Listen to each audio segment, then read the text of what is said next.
hide the panel link here. Good. So good. Thanks for joining us out there for this sixth episode of our Tanzu Cloud Native webinars. So my name is Robert Jensen, and I'm lead system engineer at VMware, just like the last times. And I'm joined by my colleague, Vesco, who will be manning the Q&A today. So let's get started. I'll just all this.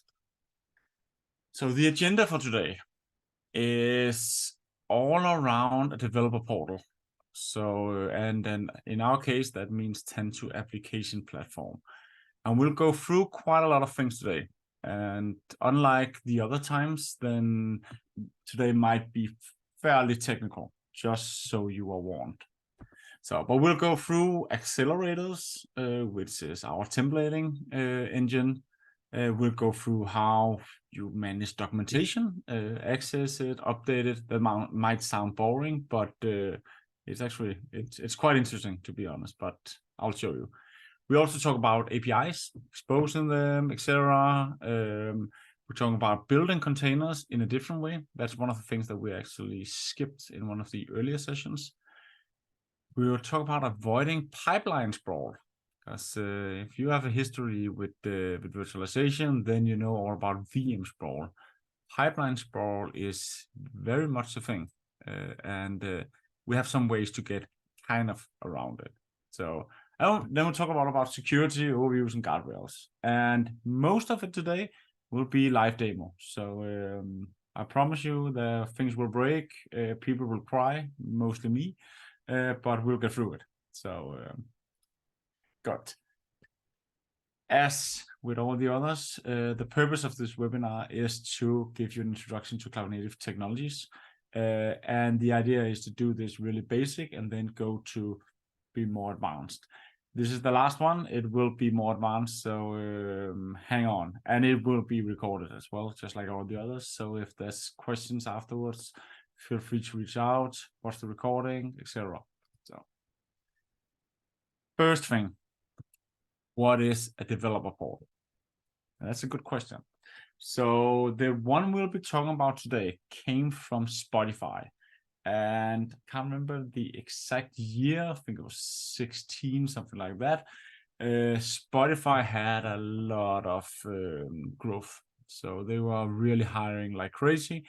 And they have this KPI where they measure every developer. When they've been onboarded and have been there for 30 days, they measure how many pull requests does the developer do in that time. And that amount went up, or down, probably, down quite a lot. So they didn't do it as much as they wanted to. And they asked the developers, what should we do? And really simplify, they said, we want a developer portal. So what is a developer portal? There's many definitions of it.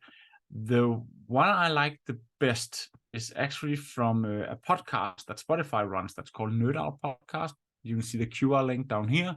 I also have a link for it in the end page, which I'm sharing afterwards. And one of the developers there were asked, what does backstage mean for you? And she said, it means I only have one bookmark. And that's kind of the essence behind a developer portal. As a developer, you probably need to focus on different programming languages. You need to focus on different security aspects. And that can be different in different clouds, in different environments. You need to find documentation. There's tons of things you need to focus on that actually has nothing to do with your day job, which is writing code, building applications. And a developer portal is a single pane of glass. I hate that term, but at least one bookmark. So you have one bookmark where you can find everything that's related to your applications, everything you need to do. And that's kind of the essence around Backstage. At least that's how she described it. I think that's a pretty accurate way of describing it. So that was all about Backstage. Why am I talking about that? The reason for that is that VMware created something called Tanzu Application Platform. And Tanzu Application Platform is a developer portal that is built on Backstage. So Backstage is the open source tool. You can download it, you can run it, you can install tons of plugins, you can make it do whatever you want, but you need to maintain it. You need to make sure everything is working. You need to invest in the platform that you have and make sure you can update it, etc. So on the other side, we have Tanzu Application Platform, which is a commercial offering. And the focus of Tanzu Application Platform today and anyway is to provide a secure supply chain. So it's a way to allow you to take your code, make sure it's secure, build it, run it, test it, all the things, and run it in the end. So we do a lot of the things that Backstage can also do, but we do a bit more, and we have a really strict opinion on what it is we actually do and how we do it. So everything I'll be talking about today can be customized, but again, if you customize things, then you need to maintain it as well. So it's always a decision to take. So again, it's based on Backstage with our opinions, and it comes pre-installed with a couple of plugins. So those plugins are documentation, so accelerators, it's the API plugin, supply chain, and security. In the latest version, you are able to do some of your own plugins, and with something we'll be expanding heavily on as well. So in the future, one big difference between the open source Backstage and Tap, I'll just call it Tap from now on, is that ours only run on Kubernetes. So you can't just deploy it on a single server somewhere. It only runs on Kubernetes. But we also run the applications that also runs on Kubernetes. So it has some benefits by doing it that way. The plugins that comes pre-installed, I'll run through some of them here, and then we'll switch to demo, and I'll show you how it actually looks like. The first one, and probably one of the most interesting ones, is the documentation plugin. So the way we do it is that when you have a Git repository with your code, we also place a folder in that's called docs. And that folder allows you to write markdown files that then gets generated by mkdocs that gets pushed into the application. That means that when I click an application in the Tanzu application platform, then I'm able to click on documentation and see the documentation for the application or the service that I'm actually using. And it's easy to update it because you update it when you update your code. And that's really powerful, if you ask me. So you don't have to find your documentation in Confluence somewhere or some other documentation place. Everything is in the same place, and it's all versioned and stored with your code. That's a lot of benefit in that. Another thing we have is we have our API portal. Our API portal supports OpenAPI and some other, as far as I remember. And the idea here is that if I create a service that other people in my organizations are supposed to use, then they can go to the API section here and actually see my APIs. They can even test it live. We expose a Swagger-like interface where they can go in, they can see the different APIs that I present. We can even expose external APIs. So for example, I saw that SAP uses OpenAPI. So if I'm doing development up against SAP, then I could expose that and have that as part of my platform. So it's easy to find the documentation of the API and test it, etc. So, but it also means that when I update my application or my service, then my APIs also get updated. So it's not old news that I'm watching here. It is the latest and greatest, and again, I can test it while I have it. Then we have something called application accelerators.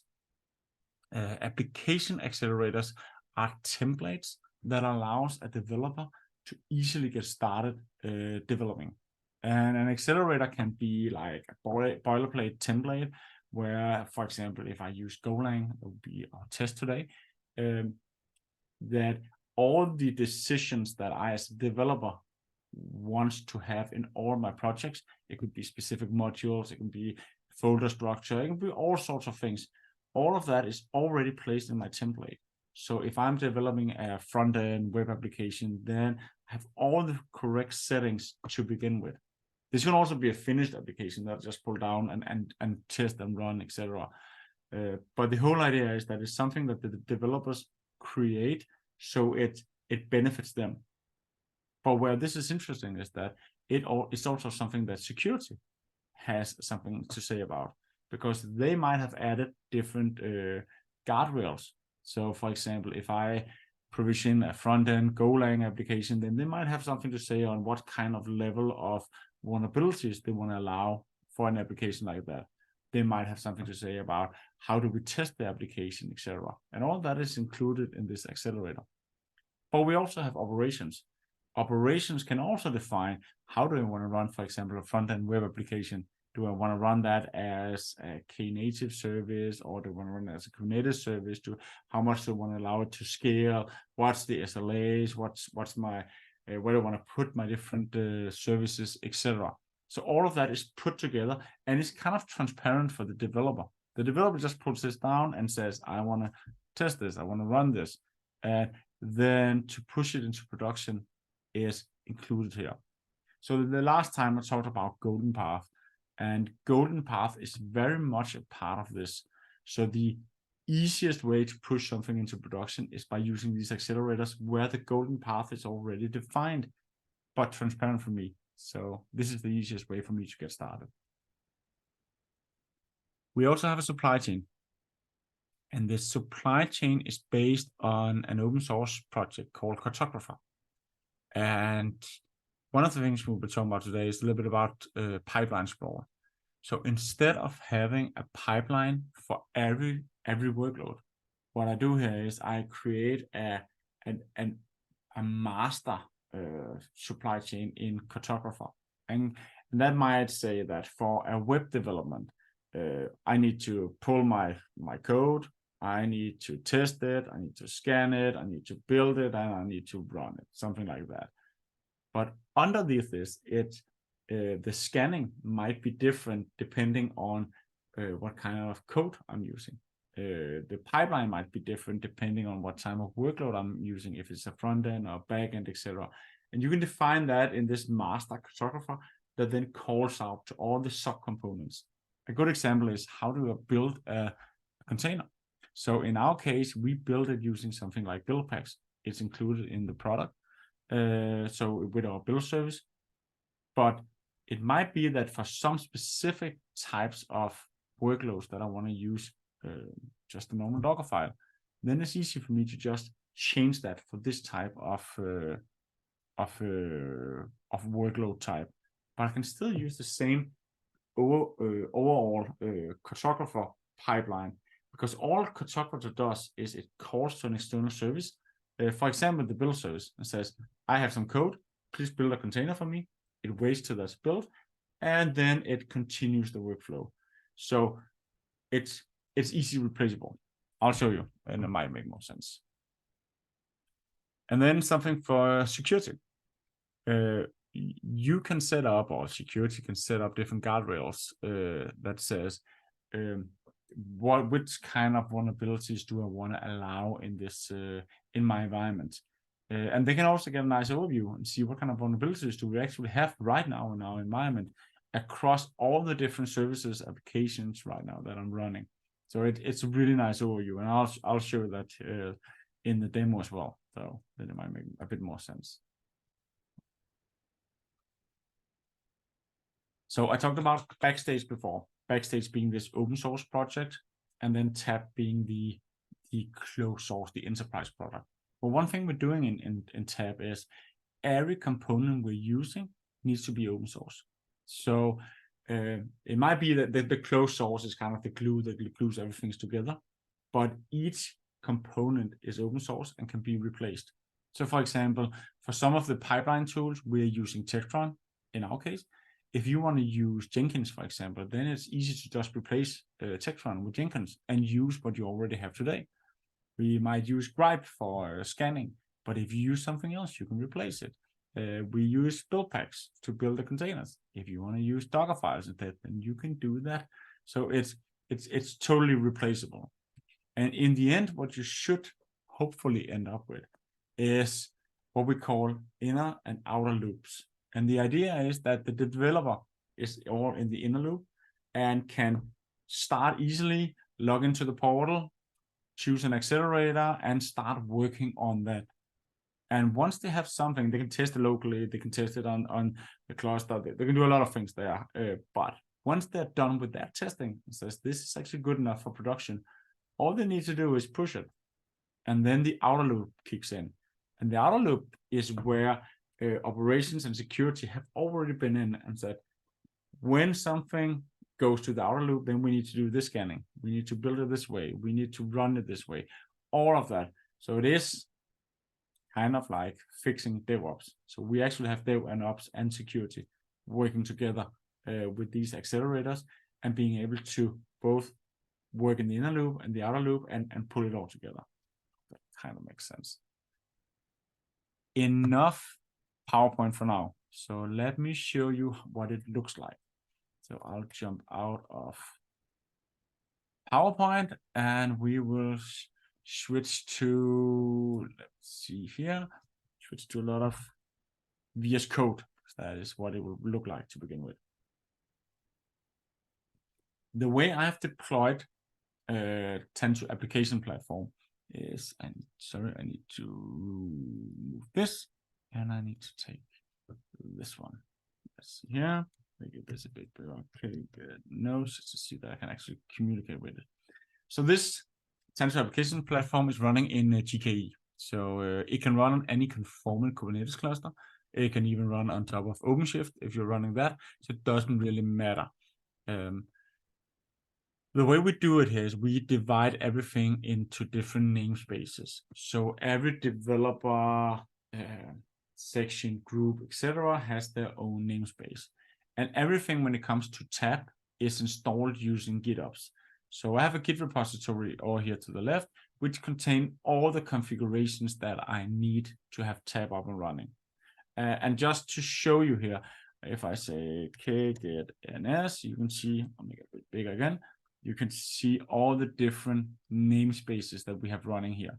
The one I'll be running in today is called dev. But let's say that I wanted to create a new namespace for a new group of people.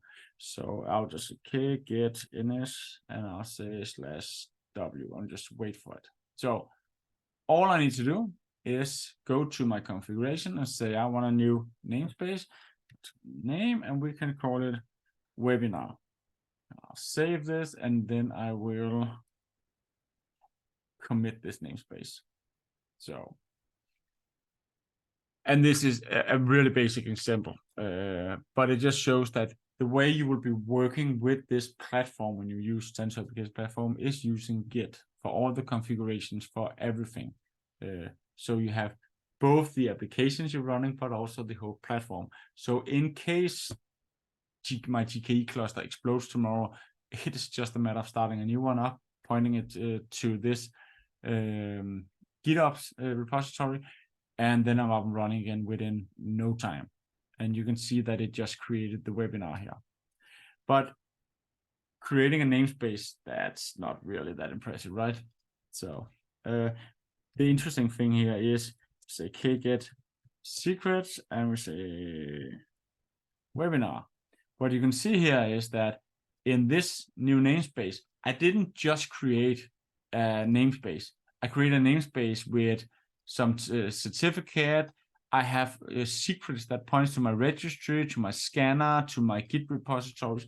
Everything I need is already in that namespace right now. So as a developer, all I need to do is use this namespace and start to consume it. And of course, you would give them access, maybe using something like Tanzu Mission Control. If you haven't seen that, then the third webinar we did, we had a presentation around that my colleague Victor did. So, but it's really easy to manage and I get everything I want. And if I want any specific things as well, I can also add that. So that was the simple way. For now, I'll close this one because we don't need it. And I'll show you the GUI of Tanzu application platform. Make it a bit bigger, like this. So the first thing I'll see when I log into Tanzu application platform tab is I'll get an overview of all the different components that I have. So, and a system can consist of multiple components. So as you can see here, systems, I have demo, I have CNCF, I have Java, wherever I have a demo here. So the one we'll be looking at today is the Golang demo here for most of it. Also have an owner, and this owner could be a team here. So if I click on this, I can see the Danish team, I can see me down here, and I can see my colleague Victor. And I can also see that we have 3 services in our department and 2 systems. So I get an overview of everything that we own, and it's transparent to others who actually owns the different components. That's a big part of using a developer portal, is that you can trace everything back to who actually owns it. It's kind of like a CMDB as well. I can also click the Nordic organization here. I can see my boss here, and I can see the Dutch team here as well. I can see my other colleagues. So there's a lot of visibilities here for everybody. If I click on this and I say the Golang demo, then what I'll be able to see an overview. I have different links down here where I can, it's custom links that I've set up where I have some documentation, other things. I can point here and see my source code. So I go directly to my source repository. In this case, it's GitHub. But if this was your private Git repository, it would go directly to that instead. I can also see the documentation, but we'll get back to that in a second. And then I can see the different relations here. So in this case, I can see that the owner here is Denmark team. I can see the system is called CNCF. I can see this component here. But I can also see that it consumes another component called Fast API test. So I can see visibility here, have some kind of visibility that actually shows what kind of components I'm dependent on. So you get a really nice overview. And from the other side, they will also be able to see that other components is actually using their APIs here.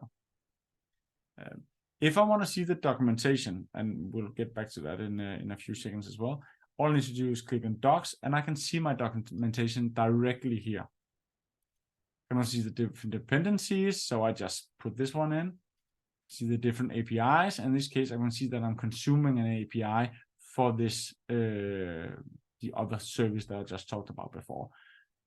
In my demo, I'm not using any API, so this is fake. But if I were, you'll be able to see everything here. And then I'm also able to see all the different components that's running right now. So if I click on this, I can go down. I can see the Golang demo down here, and if I click on it, I should be able to go in and actually see the entire demo. But we'll get back to that. The most interesting here is the accelerator. So I'll jump to that and show you what that looks like. So in this case, we have different accelerators. Some is pre-included with the product, and some I've created myself. So for example, the one we'll be using today is this Golang one. And it doesn't matter what programming language you want to use. We support anything you can run in a container at the moment. So it's up to you to make an accelerator. And it's not hard, and I'll show you one in a second. But if I, as a developer, wanted to start a new project, what I'll do is I'll choose to this one, and then it asks me for a couple of things. And in this case, we'll call it webinar. Then I can choose the type of workload deployment. And this is something custom that I set in. When you install Tanzu application platform, we include Knative with it. And Knative is a service that allows you to scale workloads up and down. So in this case, the default is that it scales to 0. But for front-end web application, you don't want to have, for the first user who logs on, you don't want to have a couple of seconds latency before the container actually starts up and starts to respond. So if I choose tab workload, I can set a minimum scale down, and I've set that to 1 pod. So it's always ready to respond. One thing you can do is you can actually set it to scale to a maximum of, for example, 10. And then every time a new person logs in, it starts a new container. So it scales up to 10. And I think it's after 60 seconds default, it will scale down again. So you can create some pretty interesting services here that can scale up and down with the amount of requests it gets. I could also choose a Kubernetes deployment, but in this case, we'll just keep it to this. Then I choose my Git repository where this is going to reside, and I won't use this, but so we'll just jump to this. Then I can choose to create a Git repository, and in this case, it's connected to my GitHub repo, and I can just say I want it in Tanzu DK, and I want to call it webinar. Again, we won't use it. This one, of course, needs to be the same as I just configured just 2 seconds ago, or else it won't work. But this will actually create the Git repository and upload all the components, the files, etc. in it. We won't use that either, not in this case. Shows me what it actually did, and I can just say generate accelerator. It takes a couple of seconds. Always takes longer when it's live. And then I can download a zip file. So if I just want to start working on it, some of these accelerator might include something that you can use to test your things locally. It could be Docker Compose files, it could be a till configuration, it could be something else. There's lots of ways to do this. So it might make sense to actually just download it and play with it on your local laptop, if that's something you would allow your developers to do. In this case, we'll just say explore. And what you see here is, this is my file that I can use. And if I click on config and workload, you can see that it replaced in this YAML file, it replaced some of the names with what the answers that I just gave it before. So in this case, this one would be called webinar. It will do different tests. It will scale to a minimum of 1. And then the workload type is of web. And if you remember before, I talked about this master pipeline. So this web is this master pipeline. So I've defined a cartographer pipeline that I call web, and every web application will go into that. And it doesn't matter if it's Java or Golang or Python, because the subcomponents of it can be different. It can depend on what kind of workload you are pushing to it, but the master steps will still be the same. This means that you can have one pipeline per type of workload instead. And you can also see I have the documentation file here and everything. I already created this. So in this case, we will kick it off instead and go to, I'll take a VS Code, and I'll take the Golang demo here, and I'll make this a bit bigger before. And you can see this is the same as I just showed you. So I have some documentation here, so index, and we'll just say updated for webinar number 6. This way you know it works for now. But I also want to change something in my application. This is a really simple Golang application, and all it does is it's a web server that presents an image. Really simple. But I want to change the title to webinar, and I really hope this works. It didn't work yesterday, so let's see. If it doesn't work, you'll know that this is a live demo. That's how it is, right? But that is all I need to do, more or less. So I'll just take this and I'll update it for webinar 6. And I'll commit this and I'll sync it.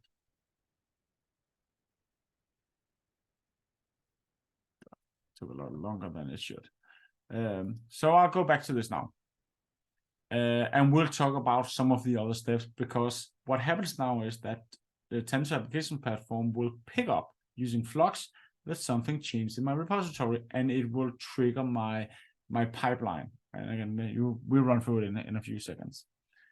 So we can also look at the APIs, and this is a different module. So I already have one API registered here, and if I click on this, I can see there's no relations, etc. But there could have been. There could also have been documentation, etc. But the interesting part is down here in the definition. So I can actually see the different APIs this one is exposing right now. I can see which version, etc. And I can go in and I can actually test it and say execute, and you'll actually be able to see a response. Again, this one doesn't do anything special, so it's just for demo. But what we're doing here is every time we update an application that has an API, we update this as well. So, and we don't need to tell it what the full URL is, because using Knative, we know the start of the URL. We only need to define the last part. And in this case, it's something like, is it under raw, if I remember correctly? No. There's the specific / open API.json, something like that. but we only need to specify that. And then I get all of this. And again, as I said before, it updates every time. So if we click on, not on security, on this one, on workloads, then you will see that all of these says healthy, but this one says no matches fulfilled. And that's because this is the Golang demo, and we are actually running it right now. You can see which namespace I'm working in. And if I click on this one, it's got to make it a little bit smaller here. You can see 2 minutes ago, it started by pulling down the Git repository. Then it went to actually test my code. And you can see it also did that 2 minutes ago. And this is part of the Git repository that I have, or the accelerator. It kind of depends on where you want to put this information. But the tests is something that I can define in every application. It can also be something that is static and defined to security test, etc. So it can be something that you define higher up, or it could be something you define per application. And if I click on this, you can see the different things it went through. This one is the simplest test ever. All it does is run an echo and says dummy test passed, and you can see the output here. So I'm able to not just see the test, but I'm even able to see how it ran, what scripts, what's the actually test job that it runs, and what's the output. Then I can click on the image provider, and I can see create a new image. But we don't just create an image, we also scan it. So in this case, I've scanned the image using Gripe a minute ago, and it turned out we have a couple of CVEs. If I click on one of them, then I can see where do I have the same CVE. Do I have other applications that have the same? And I can click directly on the vulnerability database and see what kind of vulnerability is this. This is where the security department can set up a guardrail that says if you have anything that is, I can't remember, was this a medium one? Let's see, image scanner. So they might say that medium is allowed, but critical is not. And then this one would never go any further.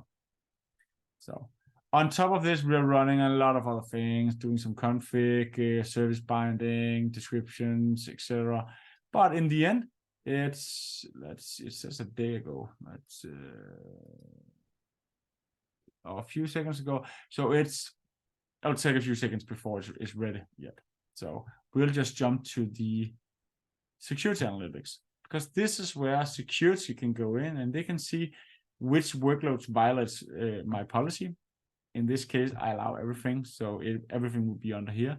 But I can see the different workloads. I can see what the CVEs are, how many is critical, and I get a really nice overview of everything. What's the highest, which CVE do I have the most, etc. So it's quite powerful. Let's hope it also updated my documentation. So if I click on this and I click on the Golang demo, then you can see now it's updated for webinar number 6. And that's because we added this before we updated documentation directly in the repo. If you remember, jump to this, and down here in the docs in the index file. So it's really easy to use, and again, Markdown is something that most people can easily get started with. So it's a really nice way to add documentation and have it present here.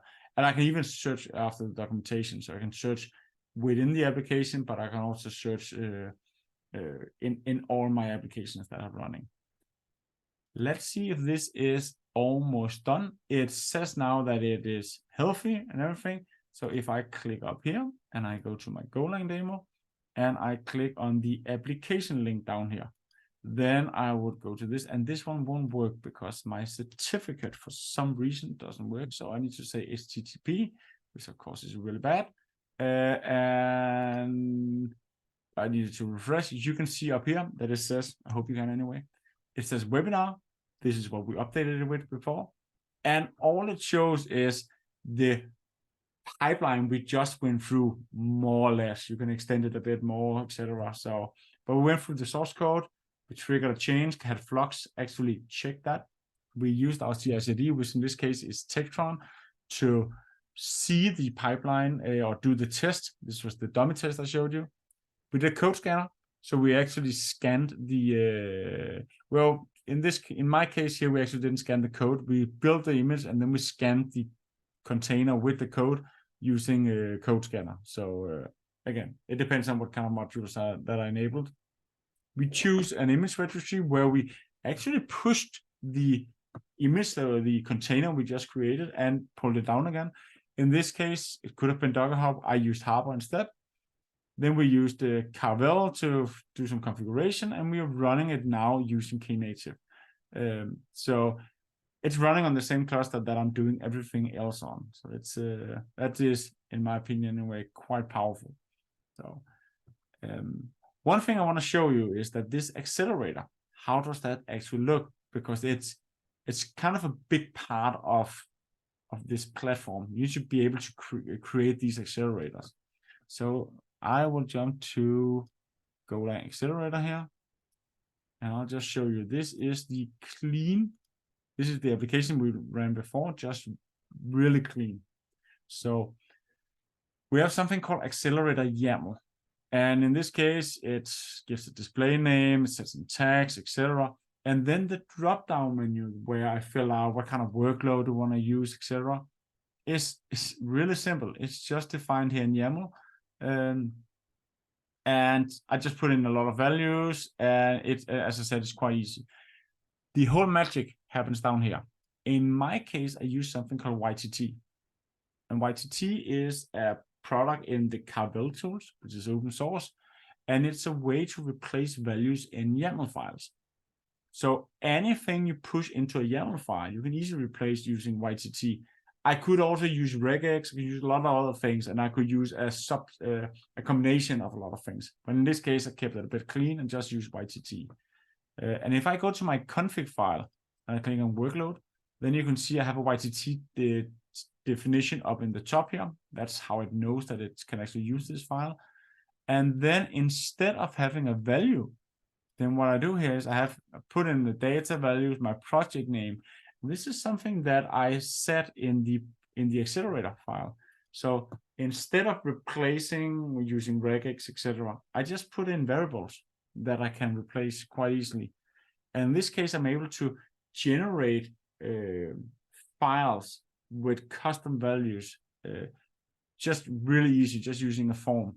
So I can also have static values down here. For example, if I have some static descriptions, I can use that. But in theory, all I'm using here is I'm using the same values everywhere. And it's actually quite easy to work with.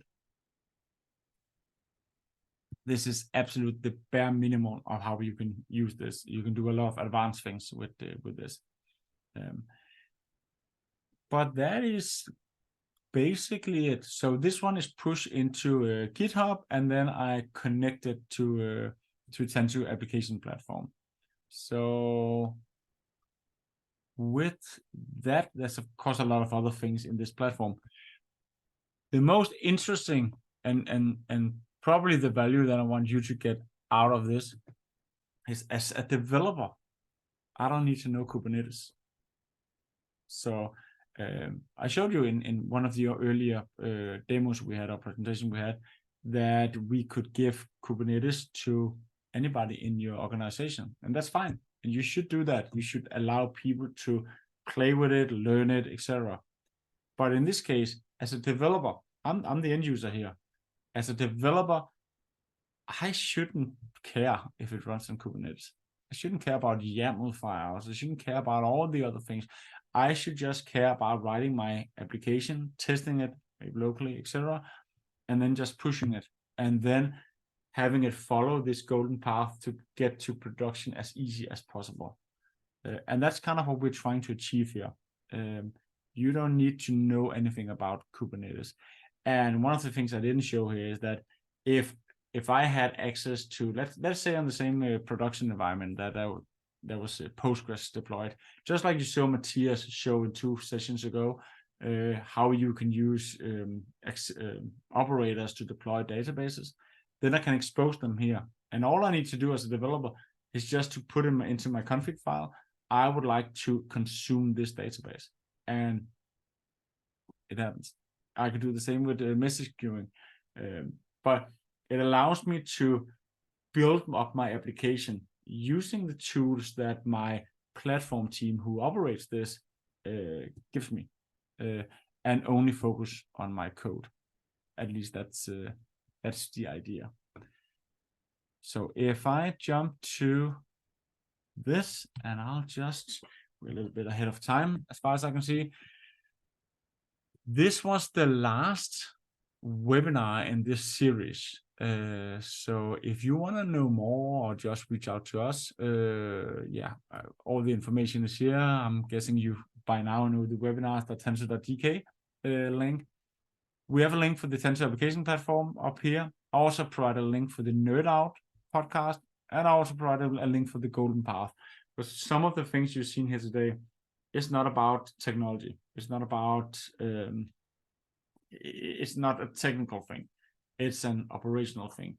And if you haven't defined your golden path, you won't be able to use a platform like this to provision things automatically all the way through and have these guardrails set up, because you need to have defined your golden path, and you need to have all the process things in place first.